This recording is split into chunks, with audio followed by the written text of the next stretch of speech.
ठीक बेटा, आज का टॉपिक है third line of defence. Third line of defence की अगर मैं बात करूं तो ये किसका पोर्शन होता है बेटा, ये किसका पार्ट है, एडाप्टिव इम्यूनिटी का, एडाप्टिव इम्यूनिटी का ये पार्ट है। क्लियर। तो थर्ड लाइन ऑफ डिफेंस में हमको देखो, first line of defence, second line of defence हम पूरे कंप्लीट कर चुके हैं।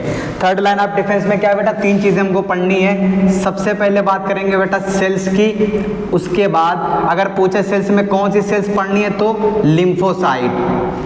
लिम्फोसाइट पढ़नी है। उसके बाद हमको पढ़ना है बेटा एंटीजन, एंड लास्ट इसका पार्ट है बेटा एंटीबॉडी। तो ये तीन चीज़ें हमको पढ़नी है आज के टॉपिक में, मतलब थर्ड लाइन ऑफ डिफेंस में। बात समझ में आए। सबसे पहले अगर बात करें बेटा सेल्स की, तो देखो एक्चुअल में सेल्स में क्या पढ़ना है। सेल्स की अगर बात करें तो हमको क्या पढ़ना है बेटा, लिम्फोसाइट्स पढ़नी है। और ये लिम्फोसाइट्स कहाँ पर होती हैं, बोन मैरो में। बोन मैरो, ये कहाँ पर फॉर्मेशन इनका होता है, बोन मैरो में। होता क्या बेटा, इस बोन मैरो में लिम्फोसाइट के प्रिकर्सर बनते हैं। यहाँ पर क्या बनते हैं, लिम्फोसाइट के बेटा प्रिकर्सर बनते हैं। प्रिकर्सर का मतलब होता है बेटा कि स्टार्टिंग वाला जो लिम्फोसाइट को बनाएगा। मतलब क्या मैं इसको बोल सकता हूँ कि स्टेम सेल ये बनते हैं। क्लियर। अब ये लिम्फोसाइट्स बोन मैरो में जो इसके प्रिकर्सर बने थे, ये क्या होता है बेटा, दो टाइप के उसके बाद ये लिम्फोसाइट बनती है। लिम्फोसाइट जो बोन मैरो में बनती है कितने टाइप की, दो टाइप की। एक होती है बी सेल्स और दूसरी होती है बेटा T cells. B cells and T cells. अब सुनो होता क्या है, जैसे अगर तुमको इम्यून रिस्पॉन्स याद हो तो उसमें हमने पढ़ाया था बेटा कि जैसे पैथोजन आता है तो किससे इनकाउंटर किससे होता है, बी सेल से होता है। तो जब पैथोजन आता है तो बी सेल से इनकाउंटर होता है। तो ये बी सेल क्या बनाती है बेटा, ये बनाती है मेमोरी सेल। ये क्या बनाती हैं, मेमोरी सेल। और क्या बनाती हैं, plasma cell. Memory cell and plasma cells. Clear. ये प्लाज्मा सेल्स क्या करती हैं बेटा, ये मल्टीप्लाई करती हैं, ये मल्टीप्लाई करती हैं और बनाती हैं अपने क्लोन्स। क्लोन्स का मतलब होता है बेटा कि उसी के जैसी सेल्स बनेंगी, 100% आइडेंटिकल सेल्स बनेंगी, उसी को क्या बोलते हैं, क्लोन। अब यही क्लोन क्या करते हैं बेटा, जब ढेर सारी प्लाज्मा की सेल्स बन जाती हैं तब यही प्रोड्यूस करते हैं एंटीबॉडी। ये क्या प्रोड्यूस करते हैं, एंटीबॉडी। तो अगर तुमसे पूछे कि एंटीबॉडी कौन बनाते हैं तो प्लाज्मा सेल्स। बी सेल्स की प्लाज्मा सेल्स बनाती हैं एंटीबॉडी। एंटीबॉडी होती है बेटा, हमको जो हमारे सिलेबस में हमको जो पढ़नी है 5 टाइप्स की एंटीबॉडी होती है। और एंटीबॉडी को रिप्रेजेंट करते हैं बेटा आईजी से। क्यों करते हैं, अभी हम एंटीबॉडी वाले यहाँ भी इस पोर्शन में देखेंगे। बेटा इनके नाम है IgG, IgA, IgM, IgD and IgE. देखो आईजी का मतलब होता है बेटा इम्यूनोग्लोबिन, जो एंटीबॉडी का दूसरा नाम है। तो ये सारी एंटीबॉडी कहाँ पर प्रेजेंट होती हैं, ये प्रेजेंट होती हैं बेटा, प्रेजेंट इन प्लाज्मा। प्लाज्मा मतलब बेटा जो मैट्रिक्स होता है, ब्लड का जो मैट्रिक्स होगा, जो पानी जैसा पोर्शन होगा, उसी को क्या बोलते हैं, प्लाज्मा। और इसी लिक्विड पोर्शन के, जो लिक्विड टाइप का पोर्शन होता है, हम इसी को क्या बोलते हैं बेटा, ह्यूमर्स बोलते थे। ठीक है। इसीलिए जो प्लाज्मा सेल से बनी हुई एंटीबॉडी है, हम इसको बोलते हैं, इस टाइप की इम्यूनिटी को बोलते हैं बेटा ह्यूमरल इम्यूनिटी। इसको हम क्या बोलते हैं, ह्यूमरल इम्यूनिटी। इसी का दूसरा नाम होता है बेटा AMI। इसका मतलब है बेटा एंटीबॉडी मीडिएटेड इम्यूनिटी। क्लियर, बात समझ में आई। अब सुनो, जो हमारे पास टी सेल्स होती हैं, जो हमारे पास टी सेल्स होती हैं, ये फर्दर बेटा 4 टाइप्स की होती हैं। कितने टाइप्स की, 4 टाइप्स की। सुनना ध्यान से। इसको समझाने के लिए बेटा पहले एक छोटा सा कॉन्सेप्ट समझो कि जैसे हमने पढ़ा था इम्यून रिस्पॉन्स में कि बी सेल्स जो आके इंटरैक्ट करती हैं, उससे भी पहले बेटा इंटरैक्शन होता है मैक्रोफेजेस से। फॉर एग्जांपल ये कोई पैथोजन आया, ये पैथोजन है बेटा कोई, ये बॉडी की वॉल है, मतलब इसकी एंट्री पैथोजन की हुई जब बॉडी में, तो सबसे पहले इस पैथोजन से इंटरैक्शन होता है बेटा मैक्रोफेजेस का। किसका इंटरैक्शन होगा? मैक्रोफेजेस का होगा। इसके इंटरैक्शन से बेटा सिक्रीशन होता है, कुछ सिक्रीट होगा। इस सिक्रीशन का जो नाम होता है उसको बोलते हैं बेटा साइटोकाइन। इसको क्या बोलते हैं? साइटोकाइन, या इसी का दूसरा नाम है बेटा इंटरल्यूकिन। इसी का दूसरा नाम क्या है? इंटरल्यूकिन, या इसी का एक नाम और है बेटा मोनोकाइंस। ये बनता है। क्लियर? जब ये बन जाता है तो ये जो हमारे पास सिक्रीशन है ये क्या करता है बेटा? एक्टिवेट करता है टी सेल को। ये एक्टिवेट करता है टी सेल्स को।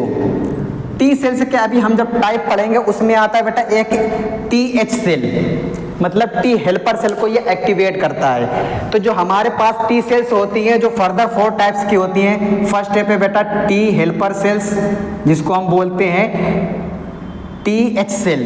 ये क्या करेंगे? साइटोकाइन, इंटरल्यूकिन या मोनोकाइन, यही एक्टिवेट करते हैं बेटा किसको? टी एच सेल को। दूसरे टाइप की जो हमारे पास टी सेल्स होती हैं उनका नाम है बेटा टी सी या टी के सेल्स। टी सी या टी के सेल्स। नेक्स्ट जो होती है बेटा उसको बोलते हैं टी एम सेल्स, और जो लास्ट है जिसको बोलते हैं बेटा टी एस सेल। बात क्लियर? अब सुनो, फुल फॉर्म देखते हैं बेटा। टी एच का मतलब होता है, यहाँ पर एच का मतलब है बेटा हेल्पर, तो क्या मैं बोल सकता हूँ? T helper cell. यहाँ पर सी का मतलब होता है बेटा साइटोटॉक्सिक। सी का मतलब है साइटोटॉक्सिक, और के का मतलब होता है बेटा किलर। तो क्या मैं बोल सकता हूँ कि टी साइटोटॉक्सिक सेल या टी किलर सेल। यहाँ पर एम का मतलब होता है मेमोरी, तो इसको मैं बोलूंगा टी मेमोरी सेल। और यहाँ पर एस का मतलब होता है बेटा सप्रेसर। यहाँ पर एस का मतलब है सप्रेसर, टी सप्रेसर सेल्स। बात समझ में आई? तो सबसे पहले इंटरेक्शन होता है मैक्रोफेजेस से, ये बना, इससे क्या हुआ? टीएच एक्टिवेट हुए। टीएच जब एक्टिवेट हो गए जो टी हेल्पर सेल्स थे, उसके बाद बेटा इसके बाद जो है इंटरेक्शन होता है बी सेल से। तो जब बी सेल से इंटरेक्शन हुआ तो मेमोरी सेल बन गई। क्या बनी? मेमोरी सेल बन गई। और टीएच सेल जब एक्टिवेट हुई थी तो इसका 2 काम होता है, ये प्लाज्मा सेल्स को और यहाँ पर टीसी या टीके सेल्स को क्या करते हैं? स्टिमुलेट करते हैं, उनको क्लोन बनाने के लिए। पॉजिटिव का मतलब स्टिमुलेट करते हैं। किसके लिए स्टिमुलेट करते हैं? टी हेल्पर सेल इन दोनों को स्टिमुलेट करते हैं क्लोन के प्रोडक्शन के लिए। तो मैं लिखूंगा बेटा, दोनों के लिए नाम अब नहीं लिखना पड़ेगा, पॉजिटिव लिख दिया दोनों पे। तो ये क्या करते हैं बेटा? Stimulates for production of clones. इसी प्रोसेस को बोलते हैं बेटा क्लोनल सिलेक्शन। इसी को हम क्या बोलते हैं? क्लोनल सिलेक्शन बोलते हैं। क्लियर? अब देखो साइटोटॉक्सिक सेल जो होती हैं इनका काम क्या होता है बेटा? इनका सिंपल सा काम जो है मेन, ये सिक्रीट करते हैं बेटा, ये सिक्रीट करते हैं लिम्फोटॉक्सिन। ये क्या सिक्रीट करते हैं? लिम्फोटॉक्सिन। और ये लिम्फोटॉक्सिन क्या करता है? ये डिस्ट्रॉय करता है बेटा पैथोजेंस को। ये किसको डिस्ट्रॉय करता है? Destroy pathogens. मतलब क्या है बेटा? ये डायरेक्ट किलिंग करती है। ये सेल्स जो होती हैं, ये सेल्स क्या करती हैं? डायरेक्ट किलिंग करती हैं पैथोजन की, डायरेक्ट किलिंग करती हैं। क्लियर? तो और जो डायरेक्ट किलिंग करने से जो और पैथोजेंस बच जाएंगे, ठीक है, उनके लिए क्या होता है? यही टीसी सेल क्या करती है बेटा? सिक्रीट करेंगी एक दूसरा मटेरियल, उसको बोलते हैं बेटा लिम्फोकाइंस। उसको क्या बोलते हैं? लिम्फोकाइन। और ये लिम्फोकाइन का काम होता है कि ये फैगोसाइट्स को अट्रैक्ट करता है ताकि फैगोसाइटोसिस हो सके। तो जो और बचे हुए तो वो फैगोसाइटोसिस से खत्म हो जाएंगे। ये लिम्फोकाइन क्या करता है बेटा? ये अट्रैक्ट करता है, ये क्या करता है? Attracts phagocytes for phagocytosis. तो यहाँ पर जो हमारे बेटा टीसी या टी के सेल्स हैं ये डायरेक्ट किलिंग करती हैं, इसीलिए इस टाइप की इम्यूनिटी को बोलते हैं बेटा सेल मीडिएटेड इम्यूनिटी। इसको क्या बोलते हैं? सेल मीडिएटेड इम्यूनिटी, जिसको शॉर्ट फॉर्म में बोलते हैं बेटा CMI, सेल मीडिएटेड इम्यूनिटी या CMI। बात समझ में आई? नेक्स्ट कौन सी है बेटा? हमारे पास दो सेल्स और बची हैं, TM सेल मतलब टी मेमोरी सेल और टी सप्रेसर सेल्स। सुनना ध्यान से। मेमोरी सेल क्या होती है बेटा? हर एक इनकाउंटर के बाद पैथोजन से जब भी इनकाउंटर होता है तो ये टी मेमोरी सेल्स, जैसे वो बी सेल्स की मेमोरी सेल्स बनती हैं ये भी बनती हैं। दोनों में क्या डिफरेंस अभी समझाऊंगा। देखो टी मेमोरी सेल का काम क्या होता है बेटा कि ये हर एक इंटरेक्शन के बाद ये रिटेन्ड रहती हैं, बॉडी के अंदर बची हुई होती हैं। Retain after every encounter with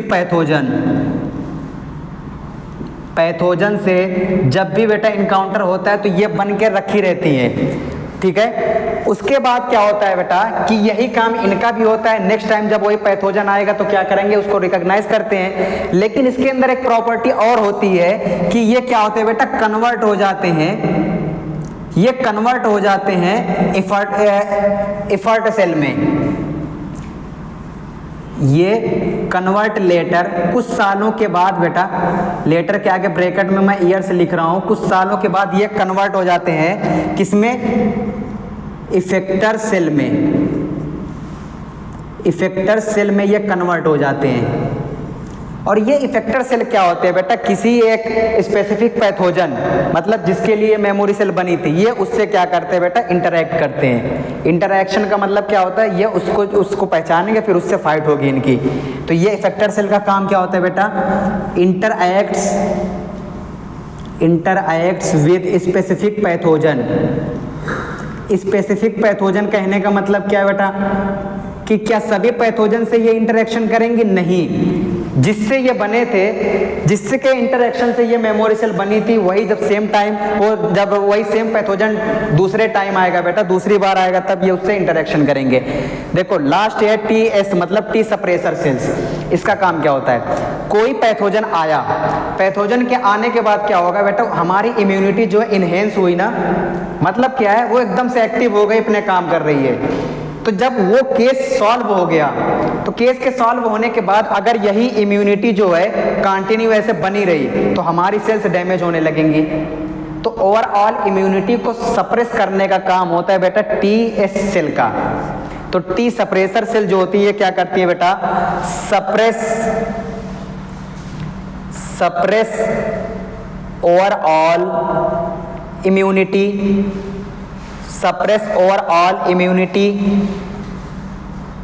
to prevents attacks on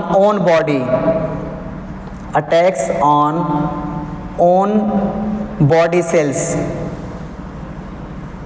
अपनी खुद की सेल्स पे अटैक ना हो उसको बचाने के लिए क्या करते बेटा? ओवरऑल इम्यूनिटी को ये क्या कर देते? सप्रेस कर देते हैं। कौन सी सेल? T suppressor cell. समझ में आया पूरा कॉन्सेप्ट? क्लियर? चलो इसको नोट करो।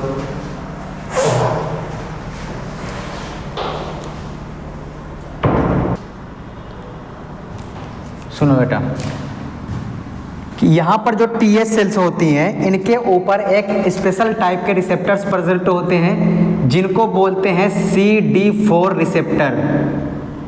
CD4 रिसेप्टर प्रेजेंट इसीलिए TH सेल का दूसरा नाम होता है बेटा CD4 सेल्स। वैसे ही टी साइटोटॉक्सिक या टी किलर सेल्स के ऊपर क्या होते हैं बेटा, CD8 रिसेप्टर्स होते हैं, CD8 रिसेप्टर प्रेजेंट होते हैं, तो इसका दूसरा नाम क्या होता है बेटा, CD8 सेल्स। क्लियर, इस पॉइंट को उसमें ऐड करना।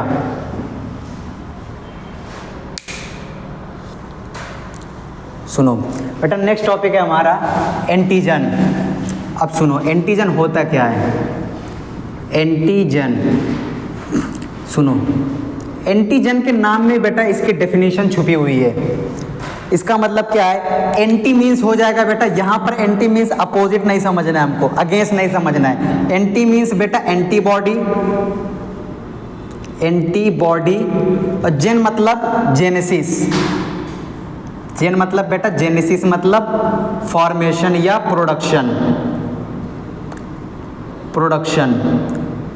तो सुनो, हमारी बॉडी में बेटा बात करें तो एंटीबॉडी का फॉर्मेशन होता है। तो कोई भी मटेरियल, कुछ भी हो, एनीथिंग, जिसके पास बेटा क्या हो, प्रॉपर्टी हो रिएक्टिविटी की और इम्यूनोजेनेसिटी की, और उसका मॉलिक्यूलर वेट 10,000 डाल्टन के बराबर हो या उससे ज़्यादा हो, हम उसको, कुछ भी हो सकता है वो, हम उसको क्या बोलेंगे, एंटीजन बोलेंगे। क्लियर। जैसे अब मैं इसकी डेफिनेशन की बात करूं तो इसकी डेफिनेशन क्या हो जाएगी बेटा, एनीथिंग, एनीथिंग मतलब इसमें कुछ भी आ सकता है बेटा, anything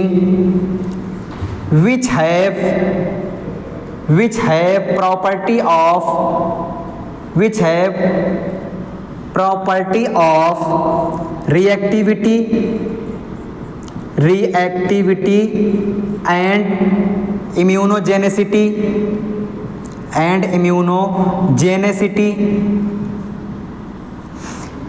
and molecular weight is equal or more than 10,000 Dalton, हम उसको क्या बोलेंगे बेटा, हम उसको नाम देंगे एंटीजन का। यहाँ पर जो दो प्रॉपर्टी है, रिएक्टिविटी और इम्यूनोजेनेसिटी। रिएक्टिविटी का मतलब होता है बेटा कि ये हमारे इम्यून सिस्टम से रिएक्ट कर सके, या हमारा इम्यून सिस्टम इससे रिएक्ट कर सके, रिएक्शन होनी चाहिए। रिएक्टिविटी मतलब बेटा रिएक्ट्स विद इम्यून सिस्टम। मान लो बेटा कोई ऐसा मटेरियल है जो हमारे इम्यून सिस्टम से बेटा रिएक्ट ना हो, उसकी रिएक्शन ही ना हो, तो हम उसको एंटीजन नहीं बोलेंगे। इम्यूनोजेनेसिटी मतलब क्या होता है बेटा, कि इम्यून रिस्पॉन्स जनरेट होना। कोई भी मटेरियल हो जिसके अगेंस्ट हमारा immune system immune response generate करे, उसको बोलते हैं बेटा, इस प्रॉपर्टी को इम्यूनोजेनेसिटी। इसका मतलब क्या है बेटा, इम्यून रिस्पॉन्स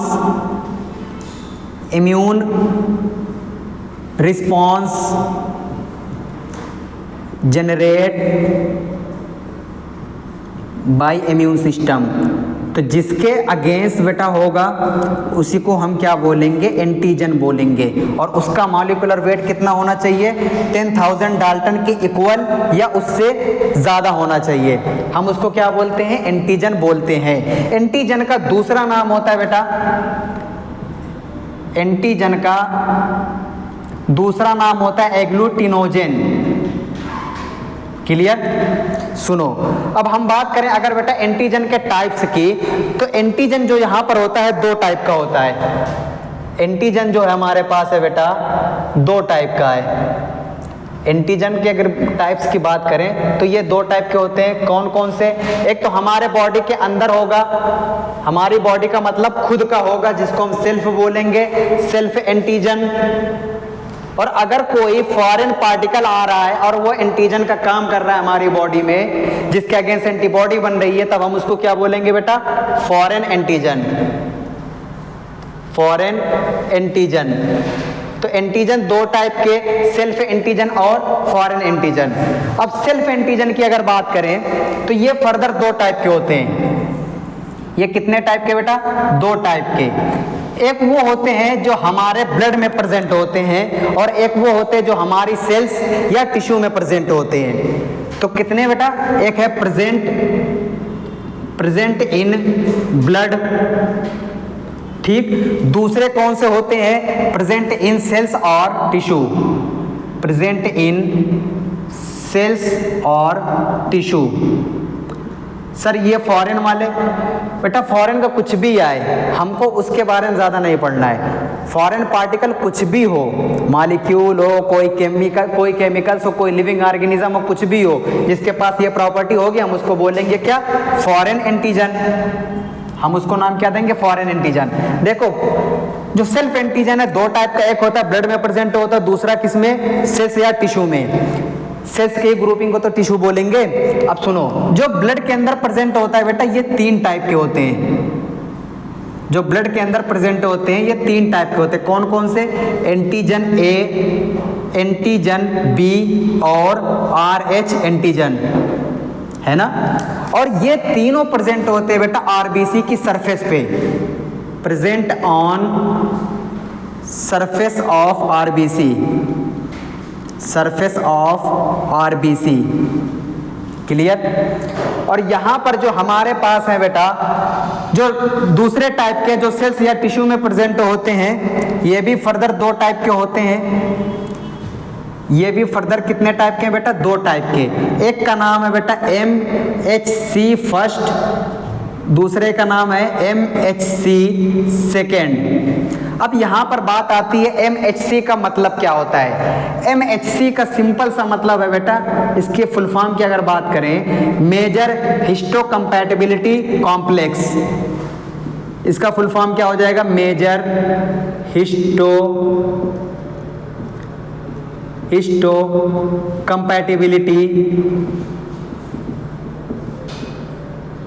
कॉम्प्लेक्स, ये होता है MHC का full form, clear.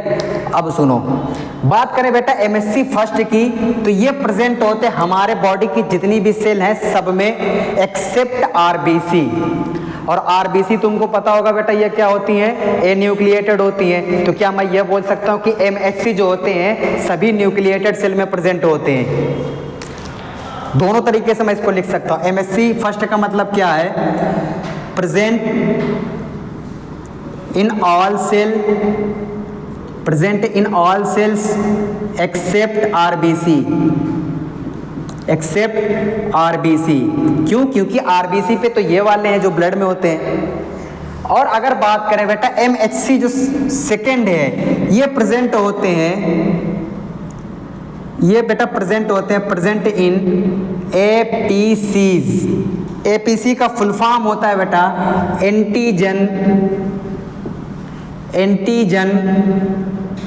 Presenting sales, antigen presenting sales, ठीक। एंटीजन प्रेजेंटिंग सेल्स के अंदर ये प्रेजेंट होंगे या उसके ऊपर। अब सुनो, एंटीजन प्रेजेंटिंग सेल्स के अगर एग्जांपल की बात करें तो इसका एग्जांपल है बेटा, जैसे बी सेल्स, जो बी लिम्फोसाइट होती है वो एग्जांपल होते हैं बेटा एंटीजन प्रेजेंटिंग सेल्स के। या बात करें मैक्रोफेजेस होते हैं।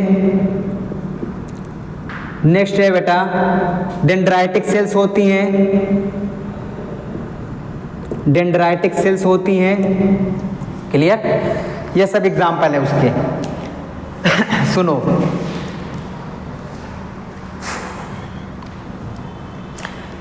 यहां पर बेटा एक कॉन्सेप्ट आता है MHC कॉम्प्लेक्स का, MHC कॉम्प्लेक्स, या उसी का दूसरा नाम होता है बेटा HLA कॉम्प्लेक्स।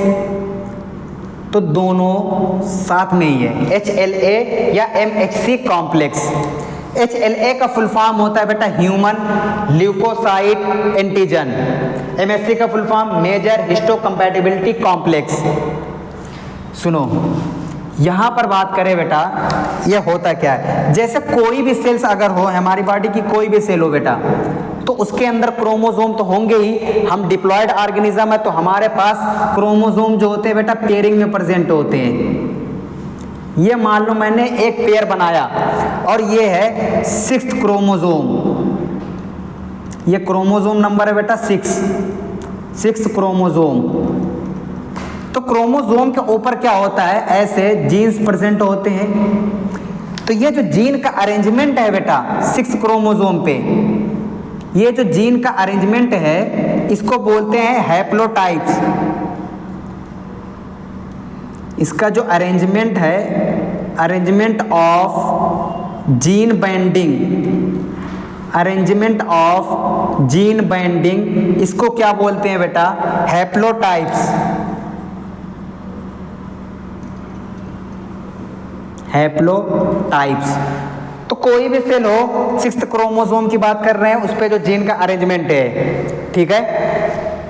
तो अब देखो यहां पर क्या है, इसकी सरफेस पे जो एंटीजन होगा इसको बोलते हैं बेटा HLA, मतलब ह्यूमन ल्यूकोसाइट एंटीजन, या इसी को बोलते हैं बेटा MHC एंटीजन। MHC एंटीजन, यही 2 टाइप के होते हैं बेटा, MHC फर्स्ट और MHC सेकेंड। बात क्लियर। तो कोई भी मटेरियल हो हम उसको पैथोजन बोल सकते हैं, सिर्फ क्या बेटा उसके पास 3 प्रॉपर्टी होनी चाहिए, सॉरी पैथोजन नहीं एंटीजन, कि कोई भी हमारे पास बेटा कोई भी मटेरियल हो जिसके पास 3 प्रॉपर्टी होगी, हम उसको एंटीजन बोलेंगे। कौन कौन सी, रिएक्टिविटी, इम्यूनोजेनिसिटी और उसका मॉलिक्यूलर वेट। मान लो बेटा ये कोई एंटीजन है, तो उसकी सरफेस पे एक स्पेसिफिक स्ट्रक्चर प्रेजेंट होगा जिसको बोलते हैं बेटा एपीटॉप। इसको हम क्या बोलते हैं, एपीटॉप। हर एंटीजन का ये स्ट्रक्चर अलग होता है, तो इसके अगेंस्ट जो एंटीबॉडी बनेगी उस एंटीबॉडी के पास भी ऐसा ही स्ट्रक्चर होगा ताकि ये बेटा उसमें फिट बैठ सके। तो एंटीजन एंटीबॉडी का जो इंटरेक्शन होता है वो लॉक और की के जो है फैशन पे होता है। तो डिफरेंट एंटीजन में क्या ये सेम होगा, ये स्ट्रक्चर नहीं, ये डिफरेंट होगा। तो एपीटॉप के लिए अगर मैं एक लाइन लिखना चाहूं तो क्या मैं लिखूंगा बेटा इसका, कि antibody binding site on antigen, antibody binding site on antigen.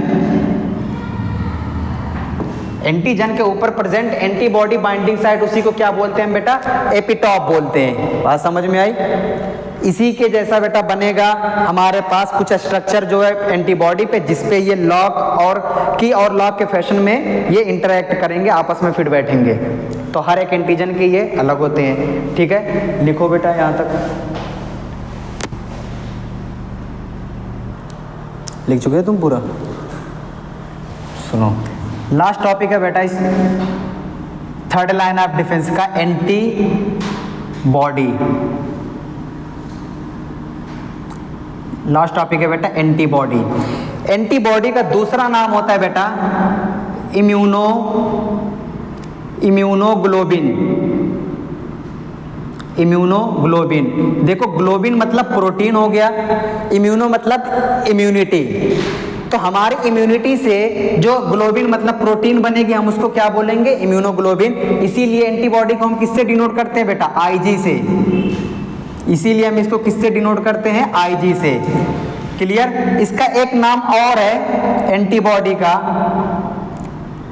Agglutinin. क्या नाम है, एग्लूटिनिन। अब सुनो, ये मैं कहूंगा कि जो भी एंटीजन होगा, एंटीजन के अगेंस्ट बेटा बनने वाली जो भी मॉलिक्यूल्स होते हैं उसको हम क्या बोलते हैं, एंटीबॉडी। वो मॉलिक्यूल्स क्या होते हैं बेटा, प्रोटीन होते हैं। इम्यूनोग्लोबिन प्रोटीन होंगे या ग्लाइकोप्रोटीन या ग्लाइकोलिपिड्स होंगे। तो मैं कहूंगा बेटा molecules, the molecules formed after antigen reaction with immunity या immune system उस मॉलिक्यूल को हम क्या बोलते हैं बेटा, एंटीबॉडी बोलते हैं। और ये जो मॉलिक्यूल्स रहेगा वो क्या रहेगा, जनरली प्रोटीन या ग्लाइकोप्रोटीन होते हैं बेटा, या क्या हो सकते हैं, ग्लाइकोलिपिड्स हो सकते हैं, या क्या हो सकते हैं, ग्लाइकोलिपिड्स हो सकते हैं। क्लियर। अब एंटीबॉडी जो होती है बेटा, हमारे पास एंटीबॉडी अगर है तो एंटीबॉडी के मतलब क्या है बेटा, फॉर एग्जांपल ये प्रोटीन की बनी है, तो प्रोटीन का मतलब क्या है कि पेप्टाइड की चेन होगी, पॉलीपेप्टाइड चेन को क्या बोलते हैं, प्रोटीन बोलते हैं। तो एंटीबॉडी के पास होती है बेटा 4 पेप्टाइड चेन, 4 पेप्टाइड चेन्स होती हैं, जिसमें से 2 चेन्स होती हैं बेटा जिनका मॉलिक्यूलर वेट ज्यादा होता है, तो उसको बोलते हैं हैवी चेन। 2 हैवी चेन होती है बेटा। हैवी चेन क्यों बोलते हैं, क्योंकि इनका मॉलिक्यूलर वेट क्या होता है बेटा, ज्यादा होगा। और 2 होती है हमारे पास लाइट चेन। लाइट चेन हम क्यों बोलते हैं, क्योंकि इनका मॉलिक्यूलर वेट थोड़ा सा हैवी चेन से कम होगा। क्लियर। 4 पेप्टाइड चेन से मिलकर बनी होती है एंटीबॉडी। तो एंटीबॉडी को हम रिप्रेजेंट करते हैं बेटा H2L2 से, मतलब 2 हैवी चेन और 2 लाइट चेन। अब ये हैवी चेन जो होती है बेटा, यही डिसाइड करती है कि कौन सी एंटीबॉडी होगी, कौन सी एंटीबॉडी होगी। जैसे अगर बात करें ये जो हैवी चेन है, हैवी चेन अगर है बेटा, तो ये हैवी चेन जो हमारे पास पेप्टाइड चेन है, अगर ये गामा टाइप की है, तो जो एंटीबॉडी बनेगी उसको बोलते हैं IgG। ठीक। अगर अल्फा टाइप की होगी तो जो एंटीबॉडी बनेगी उसका नाम होगा बेटा IgA। और जो म्यू टाइप की अगर बनी तो जो एंटीबॉडी इससे बनेगी बेटा उसको क्या बोलेंगे, IgM। अगर यही डेल्टा टाइप की बनी तो एंटीबॉडी जो बनेगी उसका नाम होगा IgD। और अगर यही एप्सिलॉन टाइप की हुई तो इससे जो एंटीबॉडी बनेगी उसका नाम होगा बेटा IgE। क्लियर। इनके परसेंटेज की बात करते हैं बेटा, तो ये होती है 75 to 80%। और उसके बाद ये है बेटा हमारे पास जो IgA, ये होती है 10%। ये होती है बेटा 5 to 10%। और IgD ये होती है बेटा हमारे पास 1 to 3%। और IgE 0.5%। तो ये जो सीक्वेंस है बेटा, ये अमाउंट के बेस पे मैंने लिखा है। बात क्लियर, समझ में आया। अब सुनो, एक स्ट्रक्चर की बात करते हैं, जो एंटीबॉडी का स्ट्रक्चर होता है जो हमारे NCERT में है, पहले वो समझो। इसमें क्या होता है बेटा कि जैसे ये हमारे पास एक हो गई हैवी चेन, तो हैवी चेन कितनी होनी चाहिए, 2 होनी चाहिए, तो हमने बना दी 2 हैवी चेन। 2 हैवी चेन के साथ बेटा यहाँ पर 2 लाइट चेन भी बनानी है, तो हमने ये लाइट चेन बना दी। क्लियर। अब होता क्या है कि जैसे अगर प्रोटीन है तो प्रोटीन किससे मिलके बने होते हैं बेटा, अमीनो एसिड से। प्रोटीन किससे मिलके बने होते हैं, प्रोटीन बने होते हैं बेटा अमाइनो एसिड से। और अमाइनो एसिड्स के अगर बात करें, जैसे COOH हो गया है, और कार्बन से इधर हाइड्रोजन लगा, इधर एमाइन ग्रुप लगे होते हैं, और ये हमारे पास एल्किल ग्रुप होता है। तो एक टर्मिनल पे अमाइन ग्रुप के N आएंगे और इधर के एक C आएंगे। तो यहाँ पर जो होता है बेटा, ये होता है N टर्मिनल। यहाँ पर ये वाला जो एंड होगा इसको बोलते हैं N टर्मिनल, और ये जो नीचे होगा इसको बोलते हैं C टर्मिनल। क्लियर। ध्यान से सुनना बेटा, यहाँ पर कुछ पोर्शन होता है, ये इसके जो लाइनिंग मैंने बनाई, इसके ऊपर का जो पोर्शन होता है हर एक एंटीबॉडी में ये अलग होता है। ठीक है। और उसके बाद का जो ये हर एक एंटीबॉडी में सेम होता है। अगर सारा सब कुछ सेम होगा हर एंटीबॉडी में, तो डिफरेंट टाइप की एंटीबॉडी ही नहीं बनेगी। तो क्या मैं इसको बोलूंगा, ये है बेटा variable region of light chain. ये क्या है, variable region of light chain. Clear. और ये है बेटा कांस्टेंट रीजन, CR का मतलब constant region of light chain. Clear, समझे? उसके बाद बात करें बेटा ये वाला जो पॉइंट है, इधर सुनो, ये जो है बेटा ये क्या है? Constant region of heavy chain, heavy chain. और ये वाला जो रीजन हो जाएगा ये क्या बनेगा? Variable region of heavy chain, heavy chain. तो वेरिएबल रीजन में क्या होता है बेटा? यहां पर जो स्ट्रक्चर होगा, जहां पर आके बाइंड करेंगे कोई भी एक एंटीजन, तो इसको, इस स्ट्रक्चर को बोलते हैं बेटा पैराटॉप। पैराटॉप, जैसे एंटीजन में हमने पढ़ा था एपीटॉप, इसमें होता है पैराटॉप। तो पैराटॉप को मैं क्या लिखूंगा बेटा? Antigen binding site, antigen binding site,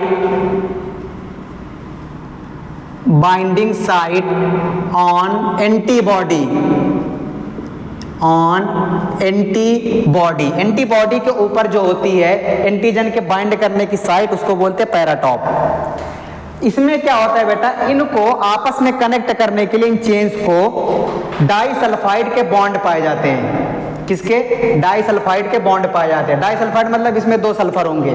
तो देखो ध्यान से कहां कहां पर वो बॉन्ड होते हैं बेटा? दोनों हैवी चेन के जो कांस्टेंट रीजन है यहां पर प्रेजेंट होंगे बेटा 6 टोटल। बात करें बेटा टोटल डाइसल्फाइड बॉन्ड जो होते हैं, डाइसल्फाइड बॉन्ड जो होंगे उनके नंबर्स की बात करें बेटा वो होते हैं 16। और ये एक यूनिट है ना, इसको बोलते हैं बेटा, इस टाइप की एंटीबॉडी को मोनोवैलेंट। उसको क्या बोलते हैं? मोनोवैलेंट बोलते हैं। तो देखो बेटा, एक तो यहां पर बन गए इन दोनों के बीच में डाइसल्फाइड बॉन्ड, मतलब बीच बीच में ऐसे इनके क्या प्रेजेंट होगा? सल्फर प्रेजेंट होगा। तो हर जगह मैं सल्फर नहीं लिखूंगा, मैं खाली बॉन्ड शो कर रहा हूं। 2 इधर हो गए और 4 बेटा ऐसे प्रेजेंट हैं। कितने हो गए टोटल? 6 यहां पर, और 5 इधर होते हैं, 5 इधर। तो ये 5 कैसे होते हैं बेटा? एक इधर हो गया, ये दूसरा,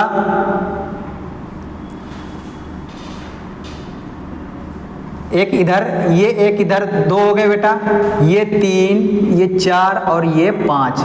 मतलब क्या है? लाइट और हैवी चेन के बीच में वेरिएबल रीजन में बेटा 2 होते हैं और कांस्टेंट रीजन में 3 होते हैं। सेम इधर भी।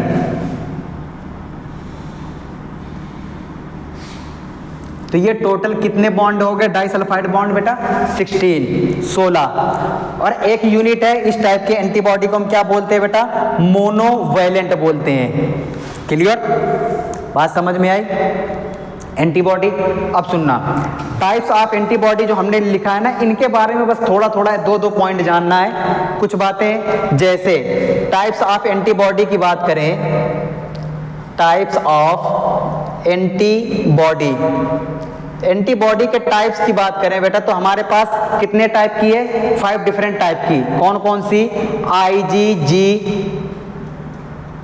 IgA, नेक्स्ट है बेटा IgM, IgD और लास्ट है IgE। इनके बारे में देखो कुछ बातें जाननी है। परसेंटेज उधर मैंने लिख लिया है, कोई दिक्कत नहीं। ये जो हमारे पास IgG होती है, ये क्या होती है बेटा? अगर तुमको याद हो इम्यून रिस्पॉन्स, तो ये किस में इन्वॉल्व होती है बेटा? इम्यून रिस्पॉन्स से रिलेटेड है ये। कौन वाले? Secondary immune response. ठीक है, involves in secondary immune response, immune response. और सबसे छोटी एंटीबॉडी यही होती है, तो मैं कहूंगा कि स्मॉलेस्ट होती है। तो जो सबसे छोटी होती है बेटा वही क्या करती है? प्लासेंटा को क्रॉस कर सकती है। जो सबसे छोटी होती है बेटा वही क्या करेगी? प्लासेंटा को क्रॉस कर सकती है। ठीक है, स्मॉलेस्ट तो मैं लिखूंगा can cross placenta, can cross placenta, ठीक, प्लासेंटा को ये क्रॉस कर सकती है। और अगर बात करें बेटा इसके बाद इसका मॉलिक्यूलर वेट जो सबसे छोटी है, स्मॉलेस्ट है, तो इसका मॉलिक्यूलर वेट सबसे कम होगा। इसका बेटा मॉलिक्यूलर वेट होता है 146,000 डाल्टन, क्लियर। और ये प्रेजेंट होती है बेटा, प्रेजेंट इन बॉडी फ्लूइड, ये बॉडी फ्लूइड में प्रेजेंट होती है। समझ में आई बात? ये कहाँ प्रेजेंट होती है? बॉडी फ्लूइड में। स्मॉलेस्ट होती हैं, क्रॉस ये प्लासेंटा को क्रॉस कर सकती है, उनका मॉलिक्यूलर वेट इतना होता है। और ये बेटा मोनोवैलेंट होती है। कैसी होती हैं? मोनोवैलेंट। मोनोवैलेंट होंगे तो नंबर ऑफ पैराटॉप कितने होंगे बेटा? एक इधर पैराटॉप होगा, एक इधर पैराटॉप होगा। तो मोनोवैलेंट होते हैं तो नंबर ऑफ पैराटॉप कितने हो जाएंगे? 2। Number of paratope is equal to 2। बात समझ में आई? ये सारी बातें किसके थी लिए थी? IgG के लिए। नेक्स्ट क्या है बेटा? IgA। नेक्स्ट है IgA। IgA का परसेंटेज इधर लिखा है। बात करें बेटा तो ये प्रेजेंट इन IgA जो होती है बेटा present in body secretion. Body secretion में ये प्रेजेंट होती है। बॉडी सिक्रीशन की बात करें जैसे सलाइवा, म्यूकस, टीयर्स या कोलोस्ट्रम, ये कोलोस्ट्रम में भी प्रेजेंट होती है। इसके मॉलिक्यूलर वेट की अगर बात करें बेटा तो इसका मॉलिक्यूलर वेट होता है 170,000 डाल्टन। इसका मॉलिक्यूलर वेट होता है, क्लियर। इसकी बात करें बेटा तो ये होती है बाइवैलेंट। ये बाइवैलेंट होती हैं तो नंबर ऑफ पैराटॉप कितने हो जाएंगे? नंबर ऑफ पैराटॉप इसके हो जाएंगे बेटा इसमें, तो उसका जस्ट डबल कर दो तो 2 × 2 इज इक्वल टू 4। यहां पर कितने होते हैं बेटा? 4। कोलोस्ट्रम में प्रेजेंट यही होती है एंटीबॉडी IgA, क्लियर। लिख चुके ये, साथ में लिखते रहो। IgG लिख चुके बेटा। सुनो IgA के बाद नेक्स्ट क्या है? ये IgA भी लिख चुके पूरा। अब IgA के बाद नेक्स्ट क्या है बेटा? IgM। IgM सुनो, नेक्स्ट है बेटा IgM। IgM अगर तुमको याद हो बेटा तो हमने पढ़ा था कि ये प्राइमरी इम्यून रिस्पॉन्स में ये involves in primary immune response. इसी के तो नंबर बढ़ते हैं बेटा, IgM के ही ज्यादा होते हैं प्राइमरी इम्यून रिस्पॉन्स में। नेक्स्ट क्या बेटा? ये लार्जेस्ट है होती है, लार्जेस्ट एंटीबॉडी है। तो अगर ये लार्जेस्ट एंटीबॉडी होगी तो क्या मैं लिख सकता हूं बेटा कि इसका मॉलिक्यूलर वेट सबसे ज्यादा होगा? इसका मॉलिक्यूलर वेट होता है 960,000 डाल्टन, क्लियर। इसका मॉलिक्यूलर वेट होता है। और ये बेटा होती है पेंटावैलेंट। कैसी होती है? पेंटावैलेंट। अगर ये पेंटावैलेंट होती है तो नंबर ऑफ पैराटॉप कितने हो जाएंगे? Number of paratope is equal to, उसका जस्ट डबल कर दो बेटा। पेंटा मतलब 5 तो हो जाएंगे 10।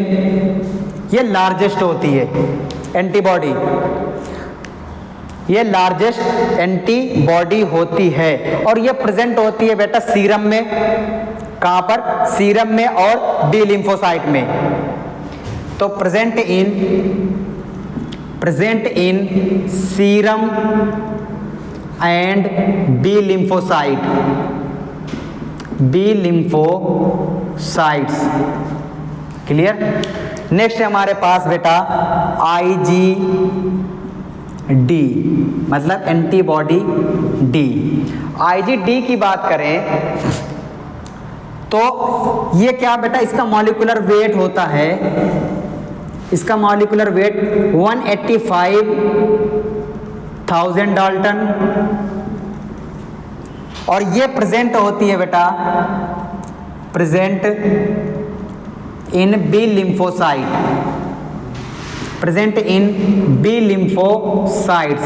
और ये क्या करती हैं बेटा, बी लिम्फोसाइट को एक्टिवेट करती रहती हैं। हमारे पास जो है एंटीबॉडी डी, ये होती हैं मोनोवैलेंट। तो अगर ये मोनोवैलेंट होंगी तो number of paratope is equal to number of paratope, इसमें कितने होंगे बेटा, इसमें हो जाएंगे 2। लास्ट है हमारे पास एंटीबॉडी IgE। ये जो एंटीबॉडी होती है बेटा, ये इन्वॉल्व होती है इन एलर्जिक रिएक्शन में, इन्वॉल्व्स इन एलर्जिक रिएक्शन, ये एलर्जिक रिएक्शन में इन्वॉल्व होती हैं। और इनके मॉलिक्यूलर वेट की बात करें बेटा, तो मॉलिक्यूलर वेट इनका होता है 188,000 डाल्टन। ये होती है मोनोवैलेंट, ये भी मोनोवैलेंट। तो नंबर ऑफ पैराटॉप कितने हो जाएंगे, 2। मोनोवैलेंट, तो ये number of paratope is equal to 2। तुम ध्यान से देखो बेटा, अगर तुमको याद आए, सबसे पहली जो है IgG, उसके बाद वो मोनोवैलेंट है, उसके बाद IgA जो है वो है बाईवैलेंट, और फिर उसके बाद IgM जो है पेंटावैलेंट, उसके बाद के दोनों मोनोवैलेंट। तो मोनोवैलेंट जितनी होगी बेटा, नंबर ऑफ पैराटॉप क्या हो जाएंगे, जस्ट डबल। बात समझ में आई? तो जो सबसे ज्यादा होती है बेटा, कौन सी होती है सबसे ज्यादा, अगर बात करें IgG, तो सबसे छोटी कौन सी होती है, IgG। जो सबसे छोटी होती है वो प्लासेंटा को क्रॉस कर सकती है। IgG क्या होती है, सेकेंड इम्यून रिस्पॉन्स में हमने पढ़ी थी।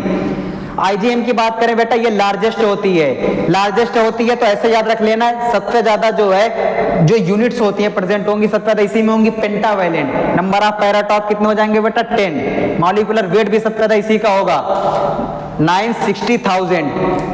सबसे कम किसका था, IgG का। स्मॉलेस्ट होती है 146,000 डाल्टन। क्लियर? बस आज का टॉपिक बस यहीं तक। क्लियर? अब इम्यूनिटी का पूरा पोर्शन खत्म बेटा।